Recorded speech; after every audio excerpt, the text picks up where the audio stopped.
neglect is as toxic as trauma. And so even though you might not have had a trauma with a big T, it boils down to, did you get what you needed? And I have done so many interviews, as I know you have too, Jay, with people who are raised in the same family, and everybody in that family has a different experience. And sometimes siblings are arguing about a thing that happened because from their point of view, it felt like one thing, and from the other person's point of view, it felt like another thing. Well, that is the reality of life, that you can have 2 children, 4 children, 6 children raised in the same household, and they experience the love of their parents differently.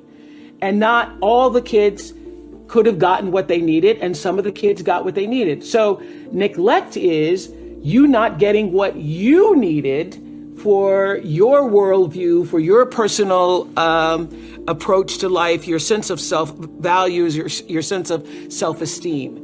And so I have seen in the thousands of interviews that I've done over the years that the level of dysfunction in a person's life is almost directly proportional to how they were loved, what happened to them, and how they were able to receive or not receive that love.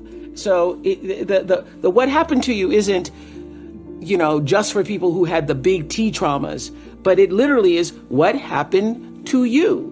Were you loved? Were you not? How were you loved? How was that love applied in your life? And were you able then to apply it in the rest of the world? So I know many people are listening who didn't get what they needed.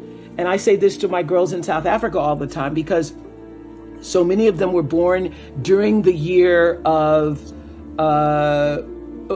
during the decade where so many of their parents died of AIDS.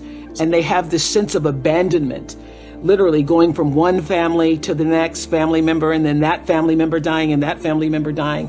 And when you grow up feeling abandoned, and certainly abandoned from an early age, your worldview is that people are going to abandon you in their relationships. And so you either go into those relationships being very needy and afraid that this person's going to leave me, or you go into those relationships being very jealous and, holding on and having to know where you've been and looking at people's cell phones and all of that because you're afraid that you're going to leave me. And so what happened to you, no matter who you are, is important in understanding why you have the worldview that you do.